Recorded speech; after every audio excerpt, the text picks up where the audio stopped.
إن الحمد لله نحمده ونستعينه ونؤمن به ونتوكل عليه ونعوذ بالله من شرور أنفسنا ومن سيئات أعمالنا من يهدئ الله فلا مضل له ومن يضلله فلا هادي له أشهد أن لا إله إلا الله وأشهد أن محمدا عبده ورسوله اللهم صل على محمد وعلى آل محمد كما صليت على إبراهيم وعلى آل إبراهيم إنك حميد مجيد اللهم بارك على محمد وعلى آل محمد كما باركت على إبراهيم وعلى آل إبراهيم إنك حميد مجيد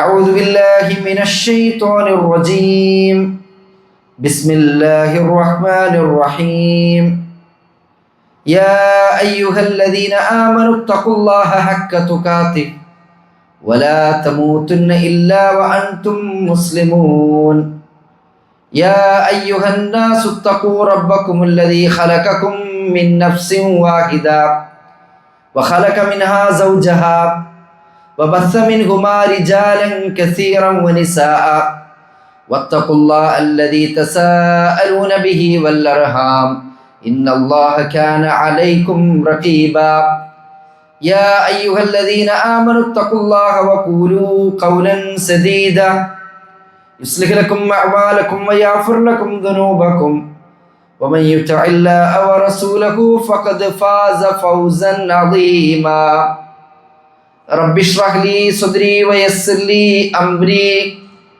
واحلل عقدة من لساني يفقهوا قولي اللهم علمنا ما ينفعنا وانفعنا بما علمتنا وزدنا علما وتقا وهدى وفقهنا في الدين. ഏറെ ബഹുമാനം നിറഞ്ഞ ഏറ്റവും ആദരണീയരായ സത്യവിശ്വാസികളെ, സത്യവിശ്വാസിനികളെ, നമ്മളെല്ലാം സൃഷ്ടിച്ചു പരിപാലിച്ച് സദാ നിയന്ത്രിച്ചു കൊണ്ടിരിക്കുന്ന സർവ്വലോക സ്രഷ്ടാവും സംരക്ഷകനും നമ്മുടെയൊക്കെ പരിപാലകനുമായിട്ടുള്ള റബ്ബുൽ ഇസ്സത്ത് അല്ലാഹു സുബ്ഹാനഹു വ തആലയുടെ വിധിവിലക്കുകളും നിയമനിർദ്ദേശങ്ങളും അതുപോലെ തന്നെ പ്രവാചകൻ മുഹമ്മദ് മുസ്തഫ സല്ലല്ലാഹു അലൈഹി വസല്ലമയുടെ അധ്യാപനങ്ങളും സുന്നത്തുകളും ജീവിതത്തിൻ്റെ എല്ലാ മേഖലകളിലും അനുസരിച്ച് ജീവിതം കഴിവിൻ്റെ പരമാവധി തഖ്വയിൽ അധിഷ്ഠിതമായി മുന്നോട്ട് കൊണ്ടുപോകണം എന്ന് സ്വന്തത്തെ വിസ്മരിക്കാതെ ഓരോരുത്തരോടും ഉപദേശിക്കുകയാണ്, വസിയ്യത്ത് ചെയ്യുകയാണ്. അല്ലാഹു സുബ്ഹാനഹു വ തആലയുടെ റഹ്മത്തോ ബർക്കത്തോ ഇല്ലാതെ, അള്ളാഹുവിൻ്റെ തൗഫീഖ് ഇല്ലാതെ ഒരു നാനോ സെക്കൻഡ് പോലും മുന്നോട്ട് പോവുക അസാധ്യമാണ്. അതുകൊണ്ട് തന്നെ അള്ളാഹുവിൻ്റെ എല്ലാ തരത്തിലുള്ള റഹ്മത്തും നിഅമത്തും ബർക്കത്തും നമ്മുടെ എല്ലാവരുടെയും ജീവിതത്തിൽ സദാസമയവും വർഷിക്കുമാറാകട്ടെ. പ്രവാചകൻ മുഹമ്മദ് മുസ്തഫ സല്ലല്ലാഹു അലൈഹി വസല്ലമയുടെ സംസാരങ്ങൾക്ക് എപ്പോഴും ഒരു പ്രത്യേകത നമുക്ക് കാണാൻ പറ്റും. അള്ളാഹിൻ്റെ റസൂല് കുറേ സംസാരിക്കുന്ന ആളായിരുന്നില്ല, എന്നാൽ കുറച്ച് മാത്രം സംസാരിക്കുക അങ്ങനെയുമായിരുന്നില്ല. വളരെ അർത്ഥസമ്പുഷ്ടമായ കാര്യങ്ങളാണ് റസൂലുള്ളാഹി സ്വല്ലല്ലാഹു അലൈഹി വസല്ലം അനുചരന്മാരുടെ അടുത്ത്, സ്വഹാബികളുടെ അടുത്ത് പങ്കുവെക്കാറുള്ളത്. അതുകൊണ്ട് തന്നെ നബി സല്ലല്ലാഹു അലൈഹി വസല്ലമയുടെ വാക്കുകൾ, അള്ളാഹുവിൻ്റെ റസൂലിൻ്റെ സംസാരത്തെക്കുറിച്ച് പറയുമ്പോൾ പറയാറുണ്ട് അത് ജവാമിഉൽ കലിമാണ് എന്ന്. എന്താണ് ഈ ജവാമിഉൽ കലിം എന്ന് പറയും? അറബിയിൽ സാധാരണ പ്രയോഗിക്കാറുള്ള ഒരു പ്രയോഗമാണത്. ജവാമിഉൽ കലിം എന്ന് പറഞ്ഞാൽ വലിയ ആശയങ്ങളെ ചെറിയ വാക്കുകളിലേക്ക് ഒതുക്കുക. അപ്പം മലയാള സാഹിത്യത്തിൽ അങ്ങനെ കുറേ വാക്കുകൾ നമുക്ക് കാണാൻ പറ്റും. സാഹിത്യകാരന്മാരൊന്നും ഒരുപാട് എഴുതൂല, ഒരുപാട് പ്രസംഗിക്കൂല, വലിയ വലിയ ആശയങ്ങളെ ചെറിയ ചെറിയ വാക്കുകളിൽ അവർ ചുരുക്കും. ഇതുപോലെ തന്നെ അറബിയിൽ നമ്മൾ പ്രയോഗിക്കുന്ന ഒരു കാര്യമാണ് ജവാമിഉൽ കലിം. ഒരുപാട് പറയാനുണ്ടാകും, വിശദീകരിക്കുകയാണെങ്കിൽ ഒരുപാട് കാര്യങ്ങൾ, അത്രയും ഡെപ്തുള്ള, അത്രയും ആഴമുള്ള, അത്രയും ഗഹനമായ കാര്യങ്ങളായിരിക്കും പറയുന്നുണ്ടാവുക. പക്ഷെ പറയുന്നത് വളരെ കുറഞ്ഞ സംക്ഷിപ്തമായ രൂപത്തിലായിരിക്കും. റസൂലുള്ളാഹി സ്വല്ലല്ലാഹു അലൈഹി വസല്ലമയുടെ ഇടപെടലുകളിൽ ഇത്തരം കാര്യങ്ങൾ, ഈ ഒരു ജവാമിഉൽ കലിം എന്ന് പറയുന്ന ഈ ഒരു രീതി ധാരാളമായിട്ട് കാണാൻ പറ്റും. ഒരുപാട് ഉദാഹരണങ്ങളുണ്ട്. അപ്പോൾ പരിശുദ്ധ ഖുർആനിൽ തന്നെ നോക്കൂ നിങ്ങൾ, ഓരോ ചെറിയ പ്രയോഗങ്ങളിൽ വലിയ അർത്ഥങ്ങളുണ്ട്. അൽ ഖാരിഅ എന്ന് പറയുമ്പോൾ ആ ഭയങ്കരമായ സംഭവം, ശരിക്കും പറഞ്ഞാൽ അത് മനുഷ്യരിൽ ഭയങ്കര ജിജ്ഞാസ ഉണ്ടാക്കുന്നുണ്ട്. അതുകൊണ്ടാണ് ഈ പഠിപ്പിക്കുന്ന അധ്യാപകരൊക്കെ അവരുടെ പഠനവുമായി ബന്ധപ്പെട്ട ശാസ്ത്രശാഖകളിൽ പ്രയോഗിക്കാറുള്ള ഒരു കാര്യമാണ് ഈ പെഡഗോജി എന്നൊക്കെ പറയും. അധ്യാപകന്മാർക്കൊക്കെ അത് പെട്ടെന്ന് കണക്റ്റ് ആവും. അതിൽ പറയുന്നൊരു കാര്യമാണ്, ക്ലാസ്സിലേക്ക് നേരെ വന്ന് കുട്ടികളുടെ മുമ്പിൽ നമ്മൾ ടെക്സ്റ്റ് ബുക്കും നോട്ട്ബുക്കും ഹോംവർക്കൊക്കെ ഉണ്ട് പറയുന്നതിന് മുമ്പ് എന്തെങ്കിലും ഒരു കഥയോ അല്ലെങ്കിൽ ഒരു പാട്ടോ കുട്ടികൾക്ക് പെട്ടെന്ന് കണക്റ്റ് ആവുന്ന എന്തെങ്കിലും ഒരു കാര്യങ്ങൾ അവരുടെ മുമ്പിലേക്ക് എടുത്തിട്ട് കൊടുത്താൽ പിന്നെ കുട്ടികളുടെ മൈൻഡ് മൊത്തം ആ ഒരു വിഷയത്തിലേക്ക് ഇങ്ങോട്ട് കിട്ടുന്നു. അതിനാണ് നമ്മൾ ബ്രെയിൻ സ്റ്റോമിങ് എന്നൊക്കെ പറയാം. ഇത് പടച്ച റബ്ബ് അള്ളാഹു തആല പരിശുദ്ധ ഖുർആനിൽ ശരിക്കും പ്രയോഗിച്ചതായിട്ട് കാണാൻ പറ്റും. നേരെ പോയിട്ട് അൽ ഖാരിയതു മൽ ഖാരിയ വമാ അദ്റാക മൽ ഖാരിയ യൗമ യകൂനു നാസു കൽ ഫറാഷിൽ മബ്സൂസ്, ധൂളികകളെ പോലെയാകുന്നു, ചിതറിയ പാറ്റകളെ പോലെയാകുന്ന ദിവസം എന്നല്ല പറഞ്ഞത്. ആദ്യം നേരെ അവതരിപ്പിക്കുന്ന വചനം എന്താ? അൽ ഖാരിയ, ആ ഭയങ്കരമായ സംഭവം. മൽ ഖാരിയ, എന്താണ് ആ ഭയങ്കരമായ സംഭവം? ഇത് കേൾക്കുന്ന റസൂലുള്ളാഹി സ്വല്ലല്ലാഹു അലൈഹി വസല്ലമയുടെ നാവിൽ നിന്ന് ഇത് കേൾക്കുന്ന ശ്രോതാക്കളായിട്ടുള്ള സ്വഹാബികളിൽ സ്വാഭാവികമായിട്ടും, സ്വഹാബികൾ മാത്രമല്ല മക്കയിലുള്ള വിശ്വാസികളും അവിശ്വാസികളും എല്ലാവരും ഇത് കേൾക്കുകയാണ്. ഇത് കേൾക്കുമ്പോൾ ഭയങ്കരമായൊരു ജിജ്ഞാസയാണ് ഉള്ളിൽ ഉണ്ടാവുന്നത്. എന്താണ് അടുത്തത്? എന്താണ്? എന്തോ ഒരു സംഭവത്തെക്കുറിച്ച് പറയാൻ പോകുന്നുണ്ട്. ഇത് അല്ലാഹു തആല പ്രയോഗിച്ചൊരു ശൈലിയാണ്. ഇത് റസൂലുള്ളാഹി സ്വല്ലല്ലാഹു അലൈഹി വസല്ലമയുടെ സംസാരത്തിലും കാണാൻ പറ്റും, അള്ളാഹിൻ്റെ റസൂലിൻ്റെ ഹദീസിലും. പെട്ടെന്ന് സ്വർഗത്ത് പോകാൻ പറ്റുന്ന സൽക്കർമ്മങ്ങളെ കുറിച്ച് ഞാൻ നിങ്ങൾക്ക് പറഞ്ഞു തരട്ടെയോ? സ്വാഭാവികമായിട്ടും കേട്ടിരിക്കുന്ന സ്വഹാബികൾക്ക് എന്തായി? പെട്ടെന്ന് സ്വർഗത്ത് പോകാൻ പറ്റുന്ന എന്തൊക്കെയോ വഴികളുണ്ട്, ആ റസൂലെ തീർച്ചയായും പറഞ്ഞു തന്നാലും. റസൂലുള്ളാഹി സ്വല്ലല്ലാഹു അലൈഹി വസല്ലം ചോദിക്കും, അള്ളാഹുവിൻ്റെ ഇഷ്ടം സമ്പാദിക്കാൻ പറ്റിയ എളുപ്പ വഴികളെക്കുറിച്ച് ഞാൻ നിങ്ങൾക്ക് പറഞ്ഞു തരട്ടെയോ? സ്വഹാബികൾ സ്വാഭാവികമായിട്ട് ഭയങ്കര തൽപരരാണ്. അതേ നബിയെ, അള്ളാഹുവിൻ്റെ ഇഷ്ടം സമ്പാദിക്കാൻ പറ്റിയ വഴികളെക്കുറിച്ച് പറഞ്ഞുതരൂ. ഇതേപോലെ ഒരിക്കൽ റസൂലുള്ളാഹി സ്വല്ലല്ലാഹു അലൈഹി വസല്ലമയോട് ചോദിക്കപ്പെടുന്ന ഒരു ചോദ്യമുണ്ട്. അള്ളാഹിൻ്റെ റസൂലിൻ്റെ അടുക്കൽ വന്നിട്ട് ഒരാൾ ചോദിക്കുന്ന ചോദ്യമാണിത്. ഈ ഹദീസ് റിപ്പോർട്ട് ചെയ്തത് മഹാനായ ജാബിർ ഇബ്നു അബ്ദില്ല റളിയല്ലാഹു അൻഹുമ, അവരിൽ നിന്നാണ് ഈ ഹദീസ് ഉദ്ധരിച്ചിട്ടുള്ളത്. അന്ന നബി സല്ലല്ലാഹു അലൈഹി വസല്ലം സുഇല, അതാണ് നമുക്ക് ഇന്നത്തെ ഖുതുബയിൽ പറയാനുള്ള വിഷയം കേട്ടോ. അതായത് വിശ്വാസികൾ എന്നുള്ള നിലക്ക് നമ്മളെല്ലാവരും ഇന്ന് ഈ ഖുതുബ കഴിഞ്ഞു പോകുമ്പോൾ പഠിക്കേണ്ട രണ്ട് പ്രധാനപ്പെട്ട കാര്യങ്ങൾ, ഈ രണ്ട് ടേമുകളും പ്രയോഗങ്ങളും നമ്മൾ നിർബന്ധമായിട്ടും അറിഞ്ഞിരിക്കണം, പഠിക്കണം, മനസ്സിലാക്കും വേണം. ഇതിൻ്റെ അർത്ഥം എന്താണ്, ഇതിൻ്റെ വിശാലത എത്രത്തോളം ഉണ്ട്, ഈ പറയാൻ പോകുന്ന കാര്യം നമ്മുടെ ജീവിതത്തിൽ എത്രത്തോളം പ്രധാനപ്പെട്ട കാര്യമാണ് എന്ന് പഠിച്ചു മനസ്സിലാക്കിയിട്ട് വേണം നമ്മൾ ഇന്ന് ജുമുഅ കഴിഞ്ഞിട്ട് പോകാൻ. റസൂലുള്ളാഹി സ്വല്ലല്ലാഹു അലൈഹി വസല്ലമയുടെ അടുക്കൽ ഒരു സഹാബി വന്നിട്ട് ചോദിക്കുന്ന ചോദ്യം ഇതാണ്. നബി ചോദിക്കപ്പെട്ടു എന്നാ, അതായത് റസൂലുള്ളാഹിനോട് ചോദിച്ചു, അള്ളാഹിൻ്റെ റസൂലെ, അയ്യുൽ ഈമാനി അഫ്ളൽ, ഈമാനിൽ വിശ്വാസത്തിൽ ഏറ്റവും ശ്രേഷ്ഠമായത് ഏതാണ്? നിങ്ങൾ ആലോചിച്ച് നോക്കണം, ആരാണ് ഈ ചോദിക്കുന്നത്? സ്വഹാബികൾ വന്നിട്ട് റസൂലുള്ളാഹിൻ്റെ അടുത്ത് ചോദിക്കുകയാണ്. സ്വർഗം കൊണ്ട് സന്തോഷവാർത്ത അറിയിക്കപ്പെട്ട റളിയല്ലാഹു അൻഹും വറദു അൻഹു, അള്ളാഹു തൃപ്തിപ്പെട്ടു, അള്ളാനെയും തൃപ്തിപ്പെട്ടു, അങ്ങനെയുള്ള ഒരു ജനപദം. കുന്തും ഖൈറ ഉമ്മ ഉഖ്രിജത്തു ലിന്നാസ്, മനുഷ്യവംശത്തിന് വേണ്ടി രംഗത്ത് കൊണ്ടുവരപ്പെട്ട ഉത്തമ സമുദായം, നമ്മളെപ്പോലുള്ളവരല്ല.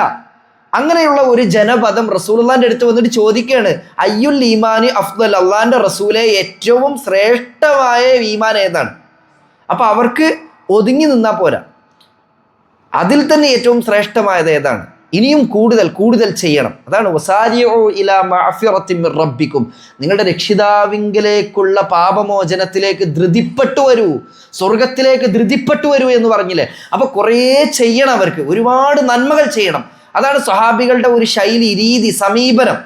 അവർ ചോദിക്കുകയാണ്, റസൂലെ ഈമാനിൽ തന്നെ ഏറ്റവും ശ്രേഷ്ഠമായത് ഏതാണ്?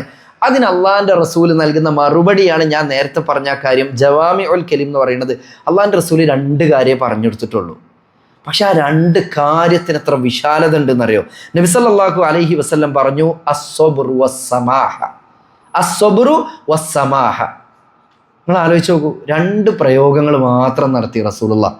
ഈമാനിൽ ഏറ്റവും ശ്രേഷ്ഠമായത് ഏത് എന്ന ചോദ്യത്തിന് റസൂലുള്ളാഹി സ്വല്ലല്ലാഹു അലൈഹി വസല്ലമയുടെ മറുപടി അസ്സബ്റു വസ്സമാഹ. സബർ എന്താ നമുക്ക് എല്ലാവർക്കും അറിയാം, ഒരുപാട് കേട്ടതാണ്. ക്ഷമ. സമാഹത്ത് പറഞ്ഞാൽ എന്താ? ഔദാര്യം, വിട്ടുവീഴ്ച, വിശാലമായ മനസ്കത എന്നൊക്കെയാണ് സമാഹത്ത് എന്ന പ്രയോഗത്തിൻ്റെ അർത്ഥം. ഇനി ഇത് കേവലം വാക്കുകളിൽ ഒതുങ്ങുന്ന ഒരു അർത്ഥമാണോ? സബർ എന്ന് പറയുമ്പോൾ നമുക്കെന്താണ്? ക്ഷമ, പ്രയാസം ഉണ്ടാകുമ്പോൾ, ബുദ്ധിമുട്ടുണ്ടാകുമ്പോൾ ക്ഷമിക്കുക, അത് മാത്രമായിട്ടാണ് നമ്മൾ കാണുന്നത്. സമാഹത്ത് എന്ന് പറയുമ്പോൾ വിട്ടുവീഴ്ച, വിശാല മനസ്കത, ഔദാര്യം. അതായത് നമ്മളെ ശത്രുക്കളോട് പോലും, നമ്മളോട് വിരോധം വെച്ച് പുലർത്തുന്നവരോട് പോലും അല്ലെങ്കിൽ ഉദാരമായ മനസ്കത ഉണ്ടാക്കുക. ഇതൊക്കെയാണ് സമാഹത്തിനെ നമ്മൾ കാണുന്നത്. എന്നാൽ അതല്ല, ഇസ്ലാം അത് വളരെ കൃത്യമായിട്ട് അതിനെ നിർവചിക്കുന്നതായിട്ട് കാണാൻ പറ്റും. റസൂലുള്ളാഹി സ്വല്ലല്ലാഹു അലൈഹി വസല്ലം എന്താണ് ഈ ഹദീസിൽ ഉദ്ദേശിച്ചിട്ടുള്ളത് എന്ന് പണ്ഡിതന്മാർ അടിവരയിട്ട് പഠിപ്പിക്കുന്നതായിട്ടും കാണാൻ കഴിയും. എന്തുകൊണ്ട് ഈമാനിൽ ഇത്രയും വലിയ സ്ഥാനവും പ്രാധാന്യവും, അത് ശ്രദ്ധിക്കണം നമ്മൾ, എന്തുകൊണ്ടാണ് ഈമാനിൻ്റെ കാര്യത്തിൽ ഇത്ര വലിയ സ്ഥാനവും പ്രാധാന്യവും സബ്റിനും സമാഹത്തിനും ഉണ്ട് എന്ന് പറയാനുള്ള കാരണം മഹാനായ പണ്ഡിതൻ ഇമാം ഇബ്നുൽ ഖയ്യിം റഹിമഹുല്ല അത് വിശദീകരിക്കുന്നുണ്ട്. രണ്ടും മനുഷ്യ മനസ്സിലുള്ള രണ്ട് ഉത്തമമായ സ്വഭാവങ്ങളാണ്. നമ്മൾ മനസ്സിലാക്കുക, സബ്ർ ക്ഷമ എന്ന് പറയുന്നതും സമാഹത്ത് വിട്ടുവീഴ്ച, വിശാല മനസ്കത, ഔദാര്യം, ഉദാരത, ഇതൊക്കെ മനുഷ്യന്റെ മനസ്സിലുള്ള രണ്ട് ഉത്തമമായ സ്വഭാവ ഗുണങ്ങളാണ്. അതുപോലെ തന്നെ ജീവിതത്തിലെ ഒരു കാര്യത്തിലും അവന് സബ്റും സമാഹത്തും ഇല്ലാതെ മുന്നോട്ട് പോകാനും കഴിയുകയില്ല. ഒരു വിശ്വാസിയെ സംബന്ധിച്ചിടത്തോളം പ്രത്യേകിച്ചും അയാൾക്ക് സബ്റും സമാഹത്തും ഇല്ലെങ്കിൽ മുന്നോട്ട് പോകാൻ കഴിയുകയില്ല. അപ്പോൾ മനസ്സിലായല്ലോ, അത്രത്തോളം അത്യന്താപേക്ഷികമായിട്ടുള്ള, അത്രത്തോളം നിർബന്ധമായിട്ടുള്ള, അനിവാര്യമായിട്ടുള്ള അവിഭാജ്യ ഘടകം എന്ന് പറയാവുന്ന ഒരു കാര്യമാണ്, മാറ്റി നിർത്താൻ പറ്റാത്തത്. അങ്ങനത്തെ ഒരു കാര്യമാണ് സബ്റും സമാഹത്തും. അതുകൊണ്ട് തന്നെ റസൂലുള്ളാഹി സ്വല്ലല്ലാഹു അലൈഹി വസല്ലം പറഞ്ഞ ഈ ഹദീസ് ഉണ്ടല്ലോ, അയ്യുൽ ഈമാനി അഫ്ളൽ, ഈമാനിൽ ഏറ്റവും ശ്രേഷ്ഠമായത് ഏതാണ് എന്ന് ചോദിക്കപ്പെട്ടപ്പോൾ അള്ളാഹുവിൻ്റെ റസൂൽ പറഞ്ഞില്ലേ, അസ്സബ്റു വസ്സമാഹത്ത്, അത് ക്ഷമയും സമാഹത്തുമാണ്, വിട്ടുവീഴ്ചയുമാണ്, വിശാല മനസ്കതയാണ് എന്ന് പറഞ്ഞില്ലേ. എന്താണ് അതുകൊണ്ട് ഉദ്ദേശിക്കുന്നത് എന്ന് ഇമാം ഇബ്നുൽ ഖയ്യിം റഹിമഹുല്ല പറയുകയാണ്. അദ്ദേഹത്തിൻ്റെ മദാരിജുസ് സാലിക്കീൻ എന്ന് പറയുന്ന ഇബ്നുൽ ഖയ്യിം റഹ്മത്തുള്ളാഹി അലൈഹിയുടെ ഒരു കിതാബുണ്ട്, ഗ്രന്ഥമുണ്ട്. അതിൽ ഈ ഹദീസിനെ വിശദീകരിച്ചുകൊണ്ട് പറയുന്നുണ്ട്, വഹാദാ മിൻ അജ്മഇൽ കലാമി വഅഅളമിഹി, എന്നിട്ട് പറയണം വബുർഹാനൻ വഅഅബിഹി ലിമഖാമാത്തിൽ ഈമാൻ മിൻ അവ്വലിഹാ ഇലാ ആഖിരിഹാ, ഈമാനിൻ്റെ തുടക്കം മുതൽ ഒടുക്കം വരെയുള്ള എല്ലാ തലങ്ങളെ ഉൾക്കൊള്ളുന്നതും ഏറ്റവും വലിയ തെളിവുകൾ നിറഞ്ഞതും സമഗ്രമായതുമായ വചനങ്ങളിൽ ഒന്നാണിത്. ഇമാം ഇബ്നുൽ ഖയ്യിം റഹിമഹുല്ല വളരെ പ്രഗത്ഭനായ പണ്ഡിതനാണ് കേട്ടോ. ഇബ്നുൽ ഖയ്യിം റഹിമഹുല്ല എന്ന് പറയുന്നത് ഷെയ്ഖുൽ ഇസ്ലാം ഇബ്നു തൈമിയ റഹ്മത്തുള്ളാഹി അലൈഹിയുടെ ശിഷ്യൻ കൂടിയാണ്. നിങ്ങൾ ആലോചിച്ച് നോക്കണം, ലോക പണ്ഡിതന്മാരിൽ എടുത്തു പറയാവുന്ന ഏറ്റവും വലിയ പണ്ഡിതനായിരുന്നു ഷെയ്ഖുൽ ഇസ്ലാം ഇബ്നു തൈമിയ റഹ്മത്തുള്ളാഹി അലൈഹി. അങ്ങനെയുള്ള പണ്ഡിതന്റെ ശിഷ്യനാണ് ഇമാം ഇബ്നുൽ ഖയ്യിം റഹിമഹുല്ല. ആ ഇബ്നുൽ ഖയ്യിം റഹിമഹുല്ല പറയാണ്, ഈമാനിൻ്റെ തുടക്കം മുതൽ ഒടുക്കം വരെയുള്ള എല്ലാ തലങ്ങളെ ഉൾക്കൊള്ളുന്നതും ഏറ്റവും വലിയ തെളിവുകൾ നിറഞ്ഞതും സമഗ്രമായതുമായ വചനങ്ങളിൽ ഒന്നാണിത്. എന്തുകൊണ്ടെന്നാൽ ഒരു മനുഷ്യന് ഉണ്ടാകേണ്ട രണ്ട് അടിസ്ഥാന കാര്യങ്ങളാണ്, ഈമാനുള്ള യഥാർത്ഥ വിശ്വാസിക്ക്, ഒരു യഥാർത്ഥ മുസ്ലിമിന് ഉണ്ടാകേണ്ട രണ്ട് അടിസ്ഥാന കാര്യങ്ങളാണ് ഈ പറയുന്ന സബ്റും സമാഹത്തും.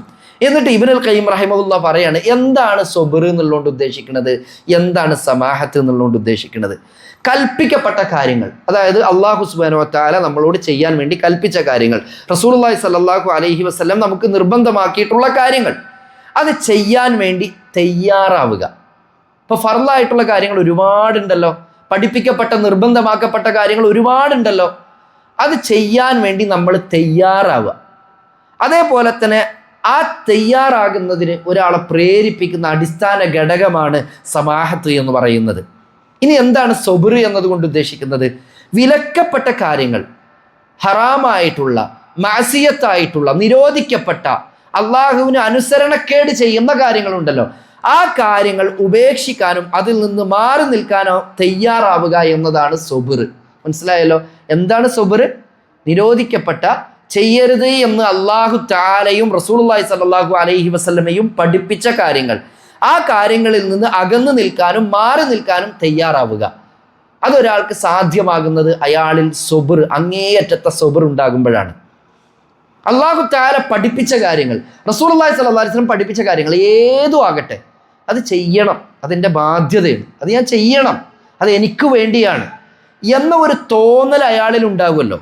ആ പ്രേരകമായൊരു ഘടകം, അതിനെയാണ് സമാഹത്ത് എന്ന് പറയുക എന്ന് ഇബ്നുൽ ഖയ്യിം റഹിമഹുല്ല പറയാണ്. വീണ്ടും അദ്ദേഹം ഷെയ്ഖ് അതിനെ ഒന്നുകൂടി വിശദീകരിക്കുന്നുണ്ട്. സബ്റും സമാഹത്തും എന്താണ് എന്ന് മഹാനായ ഹസനുൽ ബസരി റഹിമഹുല്ല പഠിപ്പിക്കുകയാണ്. താബിഈ പണ്ഡിതനാണ് ഹസനുൽ ബസരി റഹിമഹുല്ല. താബിഈകൾ എന്ന് പറഞ്ഞാൽ സ്വഹാബികൾക്ക് ശേഷം വന്ന തലമുറയാണ്.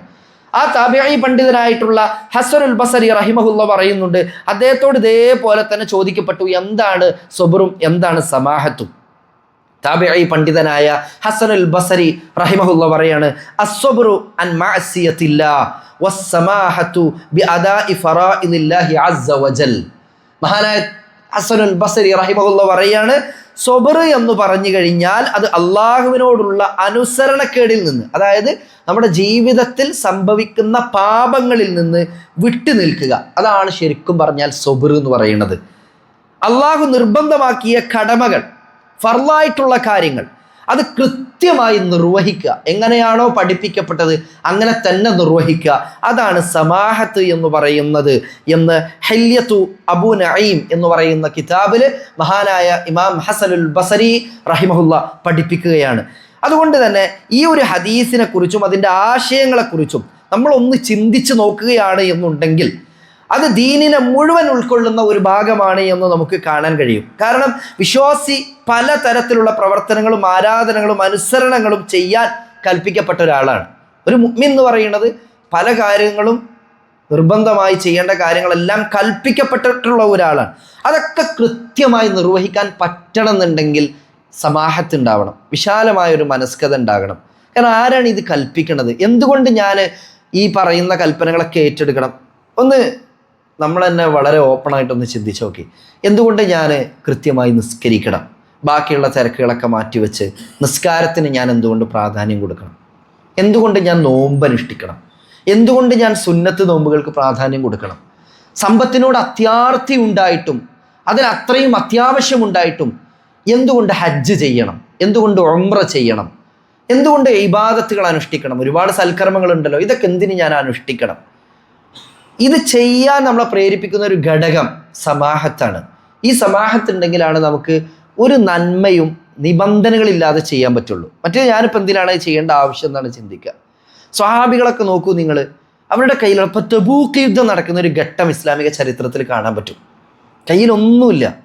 റസൂലുള്ളാഹി സ്വല്ലല്ലാഹു അലൈഹി വസല്ലം ശരിക്കും അത്രയും പ്രയാസത്തിലാണ്.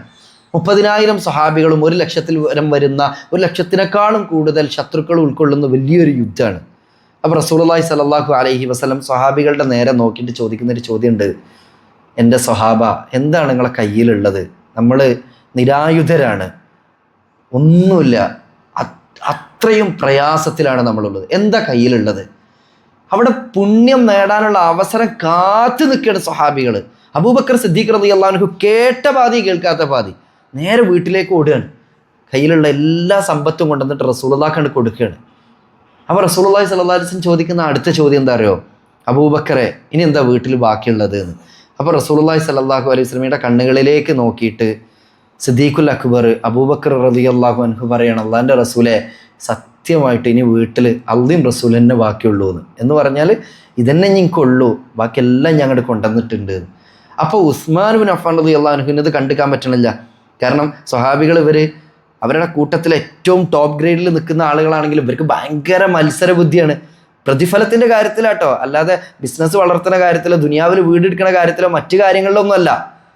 ആഖിറത്തിൽ എങ്ങനെ അവരെക്കാൾ കൂടുതൽ പ്രതിഫലം നേടണം എന്നാണ് ഇവർ ചിന്തിക്കുക. ഉസ്മാൻ റളിയല്ലാഹു അൻഹു നേരെ പോയിട്ട് 400 ഊഖിയ, ആ ഒരു നാണയാണ്, അതെടുത്താണ് കൊണ്ടുവന്ന് കൊടുത്ത്. നല്ല വിലപിടിപ്പുള്ളൊരു സാധനമാണ്, എടുത്ത് കൊണ്ടുവന്ന് കൊടുത്ത്. ഇത് കണ്ടപ്പോൾ മറ്റു സ്വഹാബികൾക്കും പ്രേരകമായി, അവരും കൊണ്ടുപോയി. അതായത് നന്മ ചെയ്യാൻ, അള്ളാഹു കൽപ്പിച്ച കാര്യങ്ങൾ ചെയ്യാനുള്ള ഒരു താല്പര്യം, ഒരു വിശാല മനസ്കത, ഈ പറയുന്ന സമാഹത്തുണ്ടെങ്കിൽ മാത്രമാണ് സഹോദരന്മാരെ നിസ്കാരം ഒരു ഭാരാവാദക്കുള്ളൂ. ചെയ്യുന്ന അമലുകൾ, നമ്മളൊരു പുണ്യപ്രവർത്തിക്ക് വേണ്ടിയിട്ട് ഒരാളൊരു സ്വതക്ക ചോദിച്ചാൽ അല്ലെങ്കിൽ സക്കാത്ത് എടുത്തു കൊടുക്കേണ്ട അവസ്ഥ വന്നാലൊക്കെ നമുക്കത് എടുത്തു കൊടുക്കാനും സ്വതക്ക ചെയ്യാനും നല്ല കാര്യങ്ങൾക്ക് പണം ചെലവാക്കാനും സമ്പത്ത് ചെലവാക്കാനും ശരീരം ചെലവാക്കാനും അതേപോലെ തന്നെ നല്ല പ്രവൃത്തികൾ, നല്ല വാക്കുകൾ, എന്തും ഒരു നല്ല കാര്യത്തിന് മുന്നിട്ടിറങ്ങാൻ നമുക്ക് പ്രേരിപ്പിക്കുന്ന ഒരു ഘടകം എന്താണ്? ഈ പറയുന്ന സമാഹത്ത് എന്ന് പറയുന്ന ഒരു ഘടകം, ഒരു ഗുണം നമ്മളിൽ ഉണ്ടാകുമ്പോൾ മാത്രമേ അത് സാധ്യമാകുള്ളൂ എന്നാണ് ഈ ഹദീസിൻ്റെ വിശദീകരണത്തിൽ ഇബ്നുൽ ഖയ്യിം റഹ്മത്തുള്ളാഹി അലൈഹിയെ പോലെയുള്ള പണ്ഡിതന്മാർ വിശദീകരിക്കുന്നത്. അപ്പോൾ ഇനി ചിന്തിച്ചാൽ മതി, അടിസ്ഥാനപരമായ 2 കാര്യങ്ങൾ. ഈമാനിൽ തന്നെ ഏറ്റവും ശ്രേഷ്ഠം, നമ്മളിനി അങ്ങനെ ചിന്തിക്കണം. നമുക്കൊരു മുന്നിൽ അവസരം വരികയാണ്, അള്ളാഹ് ടെസ്റ്റ് ചെയ്യാണ് നമ്മളെ. ഈ ദുനിയാവിൽ അള്ളാഹു പറഞ്ഞില്ലേ, എന്തിനാണ് ജീവിതം? ലി യബ്ലുവക്കും അയ്യുക്കും അഹ്സനു അമല. ഖുർആന്റെ 67-ാം അധ്യായം സൂറത്ത് മുൽക്കിന്റെ 2-ാമത്തെ വചനം. എന്തിനാണ് ജീവിതവും മരണവും അള്ളാഹു സംവിധാനിച്ചത്? നിങ്ങളെ പരീക്ഷിക്കാനാണ്. എന്താണ് പരീക്ഷണം? ആരാണ് നിങ്ങളെ കൂട്ടത്തിൽ ഏറ്റവും നന്നായി പ്രവർത്തിക്കുന്നത് എന്നറിയാനുള്ള പരീക്ഷണമാണിത്. അപ്പോൾ നമ്മളെ മുമ്പിലേക്ക് അള്ളാഹു കുറേ അവസരങ്ങൾ ഇങ്ങനെ തരും. ആയുസ് തരും, ആരോഗ്യം തരും, ഒഴിവ് സമയം തരും, സമ്പത്ത് തരും, മക്കളെ തരും, സന്തോഷമുള്ള സമയങ്ങൾ തരും, അതായത് ആക്റ്റീവായിട്ടുള്ള സന്ദർഭങ്ങൾ തരും, ഒക്കെ തരും. എന്തിനാണ് ഇതൊക്കെ ഇങ്ങനെ മുന്നിലേക്ക് തരുന്നത്? എന്തിനാ? എത്രത്തോളം നമ്മൾ നന്ദി കാണിക്കുന്നുണ്ട് എന്നറിയാനാണ്. എത്രത്തോളം നമ്മൾ ഇതിനൊക്കെ തൽപരരായി മുന്നോട്ട് വരുന്നുണ്ട് എന്നറിയാനാണ്. അവിടെയും നമ്മൾ ഈ സമാഹത്ത് എന്ന് പറയുന്ന ഒരു സൽഗുണമൊക്കെ മാറ്റി വെച്ചിട്ട് നമ്മൾ പിശുക്കന്മാരായിട്ട്, ഔദാര്യം എന്നൊരു അർത്ഥം കൂടി സമാഹത്തിനുണ്ട്, ഉദാരത. ആ സമാഹത്തിൻ്റെ നേരെ ഓപ്പോസിറ്റ് ആണ് ബുഖല്, പിശുക്ക് കാണിക്കുക എന്നുള്ളത്. അപ്പോൾ കുറേ അനുഗ്രഹങ്ങളും കാര്യങ്ങളൊക്കെ കിട്ടിയിട്ടും ഇതൊന്നും ചെയ്യാതെ നമ്മൾ ഇതിനോട് ഇങ്ങനെ മുഖം തിരിച്ചും പിന്നോട്ടടിച്ച് നിൽക്കുമ്പോൾ അതിൻ്റെ അർത്ഥം നമ്മൾ ഈമാനിൽ തോൽവി സംഭവിക്കുന്നുണ്ട് എന്നാണ്. റസൂലുള്ളാഹിനോടുള്ള ചോദ്യം തന്നെ എന്താണ്? അയ്യുൽ ഈമാനി അഫ്ളൽ, ഈമാനിൽ തന്നെ ഏറ്റവും ശ്രേഷ്ഠമായത് എന്താണ്? അപ്പോഴാണ് നബി സല്ലല്ലാഹു അലൈഹി വസല്ലം പറഞ്ഞത് അത് സബറും സമാഹത്തുമാണ്. എന്താണ് സമാഹത്ത്? അള്ളാഹു തആല കൽപ്പിച്ച കാര്യങ്ങൾ ചെയ്യാനുള്ളൊരു മനസ്സുണ്ടാവുക. അത് മുന്നും പിന്നും ഒന്നും നോക്കേണ്ട ആവശ്യമില്ല. അള്ളാഹ് കൽപ്പിച്ചതാണോ റസൂലുള്ളാഹ് കൽപ്പിച്ചാണോ? അതാണ് സ്വഹാബികളുടെ രീതി. നിങ്ങൾ ആലോചിച്ച് നോക്കൂ, ഇപ്പോൾ മിഅ്റാജ് യാത്ര കഴിഞ്ഞിട്ട് ഒരൊറ്റ ദിവസം കൊണ്ട് അള്ളാഹിൻ്റെ റസൂൽ മസ്ജിദുൽ ഹറാമിൽ നിന്ന് മസ്ജിദുൽ അഖ്സയിലേക്ക്, മസ്ജിദുൽ അഖ്സയിൽ നിന്ന് 7-ാം ആകാശത്തേക്ക്, റബ്ബിൻ്റെ അടുക്കലേക്ക്, ഇതും കഴിഞ്ഞ് തിരിച്ചു വരികയാണ്. ഈ വാർത്ത റസൂലുള്ളാഹ് പറയാണ്, ഞാൻ അവിടെ പോയി, ഇന്ന കാഴ്ചകളൊക്കെ കണ്ടു, അതിന് ഞാൻ ദൃസാക്ഷിയായി.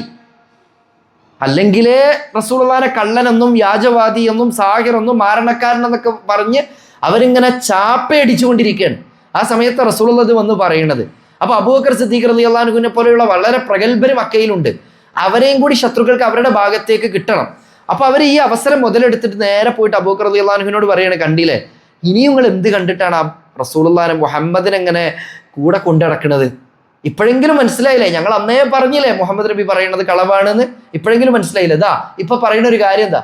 ഒരു രാത്രി കൊണ്ട് മസ്ജിദുൽ ഹറാമിൽ നിന്ന് മസ്ജിദുൽ അഖ്സയിലേക്ക് പോയത്രേ. എവിടെ? മക്കയിലും മറ്റത് ജെറൂസലമുമാണ്. അവിടേക്ക് പോയത്രേ.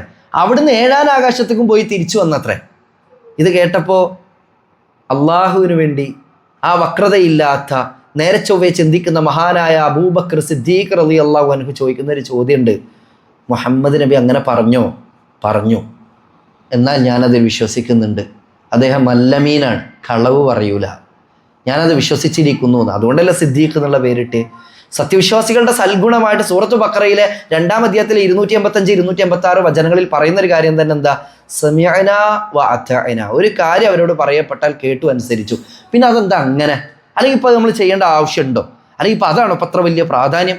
അങ്ങനെ അവർ ചോദിക്കൂല എന്നാ. ഒരു കാര്യം കേട്ടാൽ അനുസരിക്കുക. സഹോദരന്മാരെ, നമ്മൾ ചിന്തിക്കേണ്ട എത്ര ഉള്ളൂ. അള്ളയും റസൂലും ഒരു കാര്യം പറഞ്ഞാൽ അത് ഫർളായിട്ടുള്ളൊരു കാര്യമാണോ, നമ്മൾക്ക് ചെയ്യാൻ വേണ്ടി കൽപ്പിക്കപ്പെട്ടിട്ടുള്ളൊരു കാര്യമാണോ, എന്നാൽ അത് ചെയ്യുക. അതാണ് സമാഹത്ത്. സബർ എന്ന് പറഞ്ഞാൽ എന്താ? നമ്മുടെ ജീവിതത്തിൽ നമ്മളെ ചെയ്യാൻ പ്രേരിപ്പിക്കുന്ന കുറേ തിന്മകൾ ഉണ്ടാകും, അത് ചെയ്യാതെ തടഞ്ഞു വെക്കുക, പിടിച്ചു നിൽക്കുക. അതുകൊണ്ടാണ് തൗഹീദിനെ പറ്റി പറഞ്ഞിടത്ത് ഈ തൗഹീദ് നിലനിൽക്കണമെങ്കിൽ, ലാ ഇലാഹ ഇല്ലല്ലാഹ് നിലനിൽക്കണമെങ്കിൽ സബർ വേണമെന്ന് പറഞ്ഞ്. അത് നന്മ ചെയ്യാൻ സബർ വേണം, ഇല്ലെങ്കിൽ ഒരിക്കലും ആ നന്മ ചെയ്യാൻ കഴിയൂല. നിങ്ങൾ ആലോചിച്ച് നോക്കൂ, ഒരു നന്മ ചെയ്യണം എന്നുണ്ടെങ്കിൽ ബാക്കി എന്തൊക്കെ താല്പര്യങ്ങൾ, ഭൗതിക താല്പര്യങ്ങൾ നമ്മൾ മാറ്റിവെക്കണം, എന്നാലേ നമുക്ക് ആ നന്മ ചെയ്യാൻ പറ്റുള്ളൂ. ഒരു തിന്മയിൽ നിന്ന് മാറി നിൽക്കണമെങ്കിൽ എന്തൊക്കെ താല്പര്യങ്ങൾ നമ്മൾ മാറ്റിവെക്കണം? ചിലപ്പോൾ ഫ്രണ്ട്സിനെ മാറ്റി വെക്കേണ്ടി വരും, റിലേറ്റീവ്സിനെ മാറ്റി വെക്കേണ്ടി വരും ഒരു തിന്മയിൽ നിന്ന് മാറി നിൽക്കാൻ. അപ്പം എന്താവും? വിശ്വാസകാര്യത്തെക്കുറിച്ച് പറഞ്ഞെടുത്തു അങ്ങനെ പറഞ്ഞു. അള്ളാഹ് പറഞ്ഞ എന്താ? റബ്ബുസ് സമാവാതി വൽ അർളി വമാ ബൈനഹുമാ. ആകാശഭൂമികളുടെയും അവക്കിടയിലുള്ളതിൻ്റെയും രക്ഷിതാവാണ് അള്ളാഹു. ഫഅ്ബുദുഹു. അതുകൊണ്ട് അവനെ മാത്രം നിങ്ങൾ ഇബാദത്ത് ചെയ്യുക, അവനെ മാത്രം നിങ്ങൾ ആരാധിക്കുക, അവനോട് മാത്രം നിങ്ങൾ സഹായം തേടുക, അവൻ്റെ മുന്നിൽ മാത്രം നിങ്ങൾ തലകുനിക്കുക. വസ്തബിർ ലി ഇബാദത്തിഹി. അള്ളാഹ്ക്കുള്ള ഇബാദത്തിൽ നിങ്ങൾ ക്ഷമയോടെ നിലകൊള്ളുക എന്നാണ് പറഞ്ഞ്. 19-ാമത്തെ സൂറത്ത് മറിയം എടുക്കുക, അതിൽ 65-ാമത്തെ ആയത്ത് വായിച്ചു നോക്കുക. ഈ ആയത്ത് കാണാൻ പറ്റൂടെ? അപ്പോൾ ക്ഷമാപൂർവ്വം അതിൽ നിലകൊള്ളുക. എന്നിട്ട് പറഞ്ഞ എന്താ? വസ്തബിർ ലി ഇബാദത്തിഹി ഹൽ തഅലമു ലഹു സമീയ. അവന് പേരൊത്ത സമന്മാരെ നിനക്ക് അറിയുമോ എന്നാ. ഇതേപോലെ തന്നെ സമാനമായിട്ടുള്ള മറ്റൊരു വചനം നമുക്ക് കാണാൻ പറ്റും. ഖുർആന്റെ 20-ാം അധ്യായം സൂറത്തു ത്വാഹ 142-ാമത്തെ വചനം. അതിൽ അല്ലാഹു തആല പറയാണ് വഅ്മുർ അഹ്ലക ബിസ്സലാത്തി, നിന്റെ കുടുംബത്തോട് നീ നിസ്കരിക്കാൻ വേണ്ടി കൽപ്പിക്കുക. ഭാര്യയുടെ അടുത്ത്, മക്കളുടെ അടുത്ത് ഒക്കെ നീ കൽപ്പിക്കുക, നിസ്കരിക്കാൻ വേണ്ടി കൽപ്പിക്കുക. വഅ്മുർ, നീ കൽപ്പിക്കുക, അഹ്ലക, നിന്റെ കുടുംബത്തിന്റെ അടുത്ത്, ബിസ്സലാത്തി, നമസ്കാരത്തെ തൊട്ട്. എന്നിട്ട് പറയാണ് വഅ്മുർ അഹ്ലക ബിസ്സലാത്തി വസ്തബിർ അലൈഹാ, അതിൽ ക്ഷമയോടെ നിലനിൽക്കാനും കൽപ്പിക്കുക. അപ്പം എന്താണ്? നന്മ ചെയ്യണമെങ്കിൽ, തിന്മയിൽ നിന്ന് മാറി നിൽക്കണമെങ്കിൽ ക്ഷമ, സൊബർ വേണം. അതുകൊണ്ടാണ് നിസ്കാരത്തെക്കുറിച്ച് പറഞ്ഞിടത്ത് അള്ളാഹ് പറഞ്ഞത് വസ്തഈനൂ ബിസ്സബ്രി വസ്സലാത്ത്, സൊബർ കൊണ്ടും നിസ്കാരം കൊണ്ടും നിങ്ങൾ അള്ളാഹുവിനോട് ഇസ്തിആസ ചെയ്യുക, സഹായം തേടുക. വ ഇന്നഹാ ലകബീറത്തുൻ ഇല്ലാ അലൽ ഖാശിഈൻ, തീർച്ചയായും ഖുശൂ ഇല്ലാത്തവർക്ക്, അള്ളാഹിനെ കുറിച്ചുള്ള ആ ഭയഭക്തി അതില്ലാത്തവർക്ക് നിസ്കാരം എന്ന് പറയുന്നത് ഭയങ്കര ഹെക്റ്റിക്കായിരിക്കും, ഭയങ്കര ഭാരമുള്ളൊരു കാര്യമായിരിക്കും.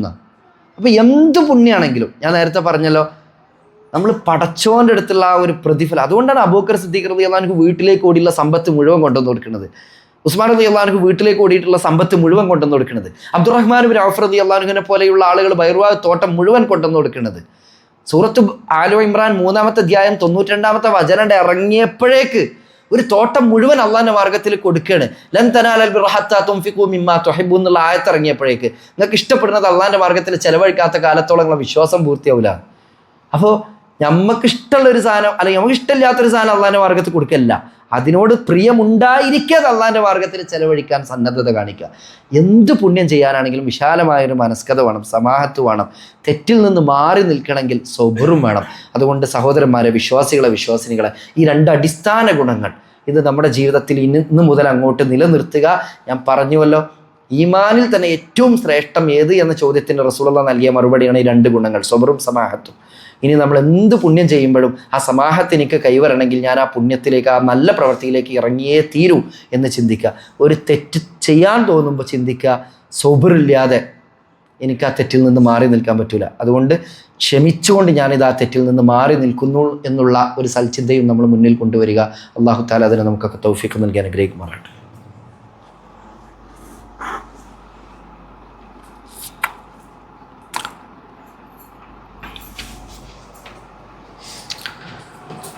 അൽഹംദുലില്ലാ അസ്സലാത്തു വസ്സലാമു അലാ റസൂലില്ലാ വഅലാ ആലിഹി വഅസ്ഹാബിഹി അജ്മഈൻ, അമ്മാ ബഅദ്. അള്ളാഹുവിനെ സൂക്ഷിച്ച് ജീവിതം ധന്യമാക്കണമെന്ന് ഒരിക്കൽ കൂടി സ്വന്തത്തെ വിസ്മരിക്കാതെ ഓരോരുത്തരോടും ഉണർത്തുകയാണ്, വസിയ്യത്ത് ചെയ്യുകയാണ്. ആരാണ് വിജയികൾ? ഇപ്പോൾ രാജ്യത്ത് നടന്നുകൊണ്ടിരിക്കുന്ന പല പ്രശ്നങ്ങളും നമുക്കറിയാം. ഡൽഹിയിലെ ജന്തർ മന്ദറിൽ നടന്നുകൊണ്ടിരിക്കുന്ന പ്രക്ഷോഭങ്ങൾ, വിഷയങ്ങളൊക്കെ നമുക്കറിയാം. നീറ്റ് എക്സാമിൻ്റെ ചോദ്യ പേപ്പർ ചോർന്നു. വർഷങ്ങളോളമായി കുട്ടികൾ വലിയൊരു സ്വപ്നമായി കണ്ടിരുന്ന അവരുടെ പഠനം, കരിയർ, എഡ്യൂക്കേഷൻ, ഇതൊക്കെ ഫെയിലിയറാണ്, ഇതൊന്നും വേണ്ട രൂപത്തിൽ സംരക്ഷിക്കപ്പെടുന്നില്ല എന്ന തിരിച്ചറിവിലേക്ക് വിദ്യാർത്ഥികൾ എത്തുന്നു. പ്രക്ഷോഭങ്ങൾ ഉണ്ടാകുന്നു. ഭരണകൂടത്തിനെതിരെ അവർ മുദ്രാവാക്യങ്ങൾ വിളിക്കുന്നു, തെരുവിലിറങ്ങുന്നു. എല്ലാം ജനാധിപത്യപരമായ രീതിയിൽ തന്നെ മുന്നോട്ട് പോകുന്നുണ്ട്. വിജയങ്ങൾ കാണട്ടെ എന്ന് തന്നെയാണ് നമ്മൾ ആശംസിക്കുന്നതും. ഞാൻ പറഞ്ഞു വരുന്നത്, ഇതൊരു ഭൗതിക ലോകത്തെ കാര്യമാണ്. അതായത് എനിക്ക് ആ എക്സാം എഴുതണം, അതിൽ ഏറ്റവും ടോപ്പ് റാങ്ക് വാങ്ങണം, അതിൽ വിജയം കാണണം. ഇതാണോ ശരിക്കും പറഞ്ഞാൽ? അതൊക്കെ വിജയങ്ങളാണ്, അതൊക്കെ ഭൗതിക ലോകത്തെ താൽക്കാലിക വിജയങ്ങളാണ്. ഒരു വിശ്വാസിയെ സംബന്ധിച്ചിടത്തോളം, ഒരു മുസ്ലിമിനെ സംബന്ധിച്ചിടത്തോളം ശരിക്കുള്ള വിജയം എന്ന് പറഞ്ഞാൽ എന്താ? അതുകൊണ്ട് ഒരു നീറ്റ് എക്സാമിൽ ഇനി തോൽവി ഉണ്ടായാലും, അല്ലെങ്കിൽ വലിയ വലിയ ലക്ഷ്യങ്ങൾ നടക്കാതെ പോയാലും, അല്ലെങ്കിൽ നാശനഷ്ടങ്ങൾ ജീവിതത്തിൽ സംഭവിച്ചാലും, ഒരു യഥാർത്ഥ വിശ്വാസി ജീവിതം അവസാനിപ്പിക്കുന്നതിനെക്കുറിച്ച് ചിന്തിക്കൂല. എന്തുകൊണ്ടാണ്? ഈ ദുനിയാവിനപ്പുറത്തൊരു ലോകമുണ്ടെന്ന് ഉറച്ചു വിശ്വസിക്കുന്നത് കൊണ്ടാണ്. അനുഭവിക്കുന്ന പരീക്ഷണങ്ങൾക്കും പ്രയാസങ്ങൾക്കൊക്കെ പടച്ചവൻ്റെ അടുത്ത് നിന്ന് പ്രതിഫലം കിട്ടും എന്ന് ഉറച്ച വിശ്വാസമുള്ളത് കൊണ്ടാണ്. അപ്പോൾ യഥാർത്ഥ വിജയികൾ ആരാണ്? പരലോകത്തിലും ഗൈബിയായ കാര്യങ്ങളിലും വിശ്വസിക്കുന്നവരാണ്. ആ ഗുണം നമ്മളിൽ ഉണ്ടാക്കുക എന്നുള്ളതാണ് ഏറ്റവും പ്രധാനപ്പെട്ട കാര്യം. സൂറത്ത് ബഖറ നിങ്ങൾ വായിച്ചു നോക്കി. അലിഫ് ലാം മീം ദാലിക്കൽ കിതാബ്. അലിഫ് ലാം മീം എന്ന് പറഞ്ഞിട്ട് അള്ളാഹ് പറയുന്നത് ദാലിക്കൽ കിതാബ്, അതാകുന്നു ഗ്രന്ഥം, ലാ റൈബ ഫീഹി, അതിലൊരു സംശയവുമില്ല, ഹുദൻ ലിൽ മുത്തഖീൻ, മുത്തഖീങ്ങൾക്ക്, സൂക്ഷ്മത പാലിക്കുന്നവർക്ക് അത് മാർഗദർശനമാണ്. ഈ വചനത്തെ സാധാരണ ചില ഈ ഓറിയൻ്റലിസ്റ്റുകളും അല്ലെങ്കിൽ ചില മതപ്രബോധകരായിട്ടുള്ള, മറ്റു മതസ്ഥരായിട്ടുള്ള പ്രബോധകന്മാരൊക്കെ ഈ വചനത്തെ എടുത്തിട്ട് പറയാറുണ്ട്, ഈ വചനം ദാലിക്കൽ കിതാബ്, അതാകുന്നു ഗ്രന്ഥം, എന്ന് പറഞ്ഞത് തൗറാത്തിനെ കുറിച്ചല്ലേ, അല്ലെങ്കിൽ ഇഞ്ചീലിനെ കുറിച്ചല്ലേ, അല്ലെങ്കിൽ നിന്ന് നിലനിൽക്കുന്ന ക്രൈസ്തവ സഹോദരങ്ങളുടെ കയ്യിലുള്ള സത്യവേദ പുസ്തകത്തെ കുറിച്ചല്ലേ, ബൈബിളിനെ കുറിച്ചല്ലേ എന്നൊക്കെ പറയാറുണ്ട്. അല്ല എന്നുള്ളതിൻ്റെ ഏറ്റവും വലിയ തെളിവ് തന്നെയാണ്. ആ വാദത്തിന് യാതൊരു പ്രസക്തിയും ഇല്ല എന്നുള്ളതിൻ്റെ ഏറ്റവും വലിയ തെളിവാണ് തുടർന്നുള്ള ആയത്തുകൾ. അള്ളാഹ് പറയുന്നത് എന്താ? ദാലിക്കൽ കിതാബ്, അതാകുന്നു ഗ്രന്ഥം, ലാ റൈബ ഫിഹി, അതിൽ ഒരു സംശയവുമില്ല. ആർക്കാണത് സംശയമില്ലാത്തത്? ഹുദല്ലിൽ മുത്തഖീൻ.